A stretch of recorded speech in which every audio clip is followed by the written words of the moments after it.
Assalamualaikum warahmatullahi wabarakatuh. Hello everyone, welcome back to this channel. Here, my name is Elysa Nuryani M. With my friends is Isnaeni Hidayanti and the last friend is Winda Dwi A. Here we want to explain our material about the research problem. The first, systematic research begins with a research problem. There are ways for research problem. The first is step in the research process is therefore to select a problem for investigation.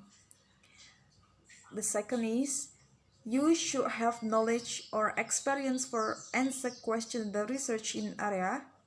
The third is furthermore, the question chosen for investigation should hold deep interest or be one about which the researcher is really curious.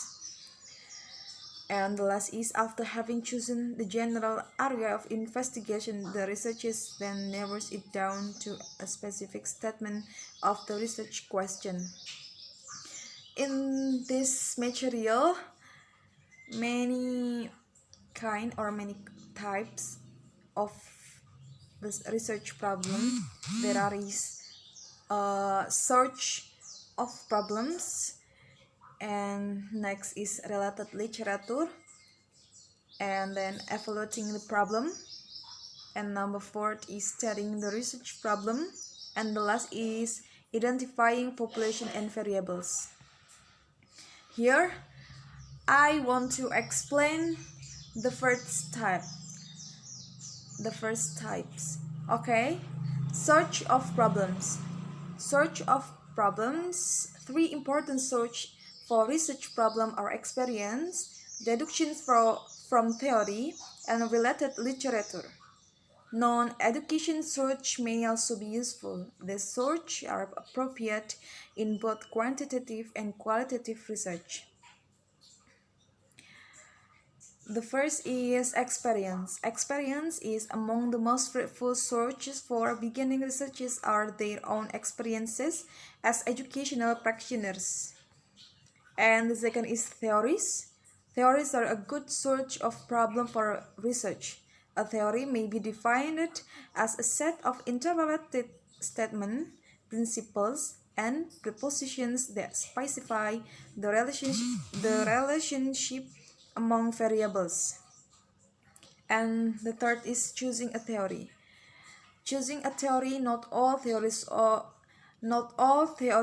equally useful to a beginning researchers. Let us examine some of the characteristics one searches for in a good theory for a research study. The first is an essential characteristic of a good theory is that it is testable. The next is a good theory is not only testable but also falsifiable. And the third is a good theory deals with some significant phenomenon of behavior that needs explanation, such as learning or motivation. And the third is a good theory has internal consistency. The conclusions of that is a theory-based research question is beneficial because the result can be tied to a body of existing knowledge. Okay, we run to B, related literature. In published research, you will find examples of research problems and the methods used to solve them. A review of related literature may help in the following ways. The first is you might find a study that needs to be replicated, and the second is you may find a question that represents the next logical step in the research on a problem. And the conclusions of this is published research can be a great source of ideas for research, with some critical analysis of the research in your field and a bit of creativity. You should be able to find several potentially researchable problems. Endless reading research will also help you by showing how previous researchers measured variables, selected samples, analyzed data, and so on. Thanks for me from Elysa Nuryani, and after that, the next with my friends is Isnaeni Hidayanti. Oke, terima kasih. I will explain about non-education source.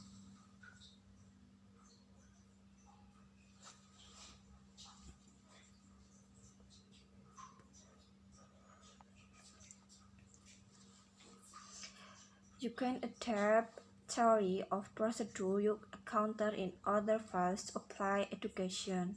Oftentimes, movements that come from outside the profession take people on new class research path. Qualitative research problem. As in the case for quantitative research, novice qualitative research can look at their personal experience and interest, theory, professional literature, or current social problem, and real-world concern for potential problem. You need to identify area or topic that interest you. Evaluation problems. Once you've chosen a question that tentatively interests you, you need to ask if it's a question that takes time and effort to investigate. The following are criteria that can be used to evaluate a research problem. First,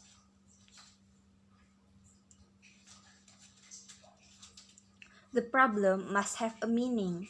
That is, must be one whose solution will contribute to educational theory or practice. Such problems can fill gaps in current knowledge or help resolve some deep inconsistencies. Second, previous research. Third, the problem should be the one that will create new problem and is for further research, a good study while arriving at an answer to one question. 4. The problem must be researchable. Although that criteria seems self-evident, in practice many of the problem posed cannot be researched. Researchable problems are problems that can be attacked empirically. 5. The problem must be appropriate for the researcher. The problem may be very good from the point of view of the previous criteria, but not suitable from the individual. First, the problem has to be one in which you, the researcher, have a genuine interest and one that you are enthusiastic about. In addition to interest, one must have the necessary research skill to carry out study to completion. And number 6, the issue must be ethically appropriate. This means that the problem should be one that you can investigate without violating ethical principles. At this point, we briefly mention 3 issues that researchers should consider. Researchers need to get approval from the intended subject. Subjects must be able to choose whether they wish to participate in the study or not. Next up is protection from harm. Do not plan research that could cause physical or psychological injuries such as stress, discomfort, or embarrassment, which could have lasting ill effect. The last thing is the researcher must violate the privacy of the subject to a minimum. The problem statement in qualitative research. Qualitative researchers also begin with a problem. Formulation of a qualitative problem begins with the identification of a general topic or an area you want to know more about. The general topic of interest is sometimes referred to by qualitative researchers as the focus of inquiry.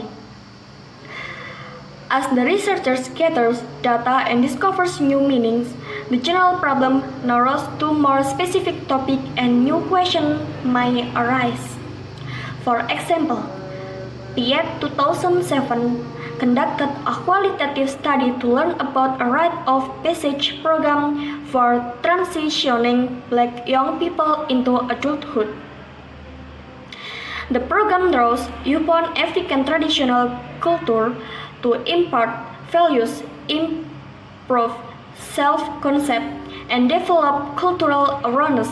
The specific problem was what are the perceptions of former students who had experienced a rite of passage program while attending an African-centered high school?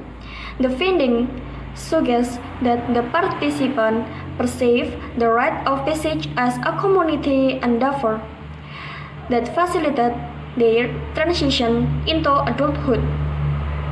They viewed it as a method to inculcate social, cultural, and political values that will ensure the positive development of Black young adults within the Black community as well as American society. Whereas the quantitative researcher always states the problem before collecting data, the qualitative researchers may formulate problem after beginning to collect data.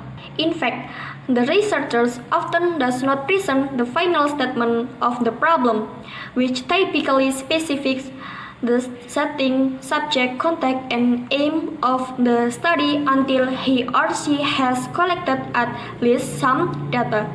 In qualitative research, the statement may be somewhat general in the beginning, but it will become more focused as the study process.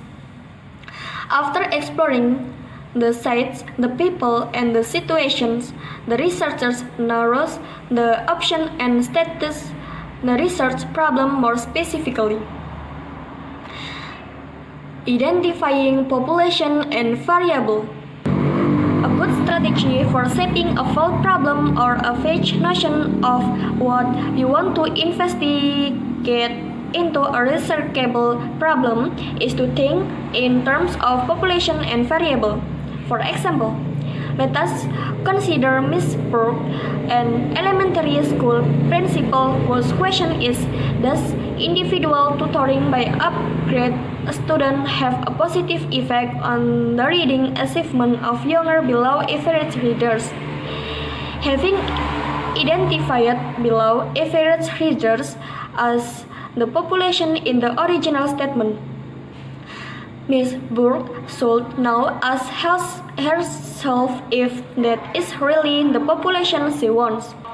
She will probably decide that below average readers is too broad a category and she should confine herself to a particular age. Thus, select below average second grade readers. Miss Burke decide that the last alternative concerns what they really want to know. So, she rewrites the relevant part of the question to thus receiving a specified amount of individual tutoring versus no tutoring. Thus, tutoring is the independent variable because it is antecedent to reading achievement, and the principle is predicting that the tutoring will have an effect on reading achievement.